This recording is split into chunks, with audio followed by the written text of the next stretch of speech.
चीन में धक्के खाने गए मोहम्मद यूनुस का एक बयान सोशल मीडिया पर वायरल हो रहा है। इस बयान में मोहम्मद यूनुस भारत का नाम लेकर चीन को ये समझा रहे हैं कि बांग्लादेश में निवेश करने का क्या फायदा होगा। यूनुस ने कहा कि भारत के 7 राज्य हैं। ये 7 राज्य उत्तर पूर्व यानी नॉर्थ ईस्ट में हैं, जिन्हें 7 सिस्टर्स कहा जाता है। यूनुस ने कहा कि भारत के ये 7 राज्य लैंड लॉक्ड हैं। उनके पास समुद्र तक पहुंचने का कोई रास्ता नहीं है, लेकिन बांग्लादेश समंदर का राजा है। यूनुस चीन को समझा रहे हैं कि बांग्लादेश में निवेश करने का बहुत फायदा मिल सकता है, चीन की इकोनॉमी का विस्तार हो सकता है। यानी मोहम्मद यूनुस सीधे सीधे बांग्लादेश को बेचने के लिए मोल भाव कर रहे हैं। आप पहले मोहम्मद यूनुस का ये बयान सुनिए, उसके बाद आपको दिखाएंगे कि यूनुस को कितना तगड़ा झटका लगा है। 7 states of India, eastern part of India, called 7 sisters. They are landlocked country, landlocked region of India. They have no way to reach out to the ocean.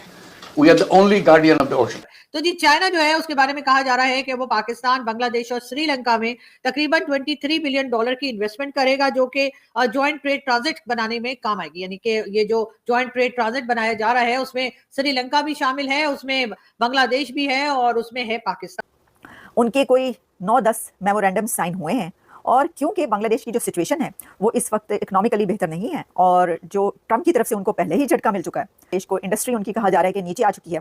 नमस्कार दोस्तों, मेरा नाम है विश्वनाथ और आप देख रहे हैं विश्वनाथ रिएक्शन चैनल। तो भाई, बांग्लादेश के मोहम्मद यूनुस ने पीएम मोदी से रिक्वेस्ट की थी कि हमें मीटिंग करनी है, एक बार मिल लो। तो भारत से कोई प्रतिक्रिया नहीं आई और पीएम मोदी ने कोई जवाब नहीं दिया। तो वो जल भुग कर चाइना की विजिट पर गया, और जो हमें उम्मीद थी कि ये जाहिल ऐसे ही बात करेगा, तो वो भारत के बारे में अनाप शनाप बोल रहा है भाई, और भारत के खिलाफ चाइना को उकसा रहा है और चाइना को बोल रहा है कि चिकन नेक पर आ जाओ, चिकन नेक पर तुम्हें ऑफर देते डेवलप करने की, तो चिकन नेक पर जब भी मौके पर यूज़ कर सकते हो चिकन नेक को। तो ये बात कर रहा है भाई। और लेकिन इकोनॉमी को पाकिस्तान कैसे सही कर सकता है या संभाल सकता है बांग्लादेश की, क्योंकि पाकिस्तान को तो अपनी इकोनॉमी संभालनी है। तो अब ये है कि अब आईएमएफ का जो अभी पैकेज मिला है, अभी आईएमएफ की तरफ से ग्रीन लाइट दिखाई गई है और बड़ा खुश हुआ जा रहा है पाकिस्तान के अंदर। तो इसका मतलब ये थोड़ी है कि वो जो आईएमएफ से पैसा मिला है वो पैकेज उठाकर वो बांग्लादेश को दे देंगे, ऐसा तो नहीं है ना। ये तो इंडिया है वो कंट्री के जो अपने बजट के अंदर बिलियंस का बजट रखता है दूसरे कंट्रीज़ के लिए, गरीब मुल्कों के लिए। तो एक गरीब कंट्री पाकिस्तान वो ऐसे कैसे कर सकता है। तो बात यह है, इसका अगर हम क्रक्स जानना चाहें कि बांग्लादेश को मदद की ज़रूरत है, फाइनेंशियल सपोर्ट की, और वो चाइना से ये चाह रहा है कि अब आप हमें सपोर्ट दें। अब चाइना और इंडिया के बीच जो राइवलरी है इसमें वो बड़ा ही अच्छा उनके पास है। ये तो एक वे कि हाँ जी ठीक है, आप नहीं ओके, आपने हमें जो है वो मतलब ये कि आप हमें जो है वो नहीं पसंद कर रहे या हमसे नहीं कर रहे, तो ठीक है हम आपके राइवल की तरफ चले जाते हैं। अब वो चाइना गए हैं तो चाइना उनके लिए क्या करता है, चाइना उनको कर्जा भी दे सकता है, पैसा भी दे सकता है, उनको दूसरी जो सपोर्ट है, लेकिन वो वाली सपोर्ट नहीं दे सकता जो इंडिया दे सकता है। इंडिया के तो बॉर्डर्स है उनके साथ, सबसे लंबे सबसे बड़े बॉर्डर जो है वो इंडिया के साथ उनके मिले हैं। तो चाइना दूर से क्या कुछ, जैसे मैंने कहा कर्जा वगैरह तो मिल जाएगा, हो सकता है थोड़ा बहुत, लेकिन एज सच वैसे नहीं है। और चाइना को भी उतना फायदा नहीं है जितना चाइना को पाकिस्तान से फायदा है।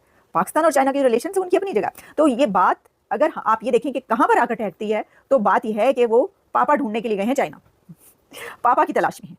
तो हमारी भी सोच बदलनी पड़ेगी भाई। हम सोचते रह जाएंगे कि वसुधैव कुटुंबकम, बस यही करते रह जाएंगे, और हमारे पड़ोसी होकर इतने दिन हमने पाला और इनको बनाया, अब ये हमारे बाप बन रहे हैं, तो बनाएंगे भी हम और मिटाएंगे भी हम। ऐसी नीति अपनाओ भाई आप। इनको किसने हक दिया कि भारत को कुछ भी बोल जाओ। वहाँ पर चाइना को समझा रहा है यूनुस कि इधर से आओगे तो भारत को घेर सकते हो, तो इधर से आओगे तो भारत के साथ तुम ऐसे कर सकते का काम कर रहा है भाई यूनुस। तो यूनुस को एक समझाने की ज़रूरत है और एक कड़ी प्रतिक्रिया देने की ज़रूरत है। ये ऐसा ना हो जाए कि हम सोचते रह जाएंगे, फिर हमारे दरवाजे पर वो चाइनीज़ को लेकर बिठा देगा। भाई जैसे पाकिस्तान को तुम सुरक्षा दे रहे हो, बांग्लादेश की भी सुरक्षा करो और हम मेरी भी सुरक्षा करो। तो क्या कर लेंगे आप। तो सरकार को कड़ी प्रतिक्रिया करनी चाहिए, सिर्फ निंदा करने से कुछ नहीं होगा। बस निंदा करते रहो, नहीं तो वसुधैव कुटुंबकम करते रहो, बस यही करने से कुछ नहीं होगा भाई। अब विदेश नीति अलग हो गई है, सब विस्तारवादी पसर रहा है, विस्तारवादी लोग पसर रहे, कड़ी प्रतिक्रिया दे रहे हैं। उधर चाइना ताइवान को कड़ी प्रतिक्रिया देकर वो पड़ोसी रहकर भी अपने पंजे में जकड़ रखा है। उधर अमेरिका खुद लोकतांत्रिक बोलता है, बड़ा लोकतांत्रिक, और ग्रीन लाइन को अपना बता चुका है। तो हम बांग्लादेश को बनाया हमने, और इतनी शहादत दी हमारे सैनिकों ने, और अब बिना कारण हमारे ऊपर अनाप शनाप बातें बोल रहा है चाइना में जाकर, वो समझा रहा है चाइनीज़ को कि तुम इधर से आ सकते हो, जो सेवन सिस्टर लैंडलाइन है, तो वहाँ समुद्री सीमा पर तुम व्यापार कर सकते हो, वो हमारा ही है, हम उनके वो समुद्र के बाप है। तो इंडिया को सोचना चाहिए, उनका जो चिकन नेक का जो हीरा है वो तोड़ना चाहिए, वो तोड़कर उनको ही औकात दिखानी चाहिए। वो हमारा बाप बन रहा है, अब हमने बनाया, तो ऐसी प्रतिक्रिया दो कि उनको समझ में आ जाना चाहिए कि बनाने वाले भी हम ही है, हम चाहे तो तुम्हें तोड़कर बिखा भी सकते हैं। तो भाई इतना सा देश बांग्लादेश, हमारे बंगाल में ही उतने जैसा है, 28 राज्य है, 28 बंगाल में राज्य है। तो भारत की प्रतिक्रिया की इंतज़ार कर रहे हैं, तो चाइनीज़ ने ही खुद उनको आईना दिखा दिया यूनुस को कि भाई इंडिया 5वीं बड़ी अर्थव्यवस्था है और सबसे आगे उभरता हुआ देश है, वो हमारे भारत में राजदूत है, उन्होंने ट्वीट कर बताया। तो यूनुस को शांति ग्लोबल पुरस्कार मिला है। तो भाई इनकी सोच देख लो, ये किसके आगे खेल रहा है यूनुस।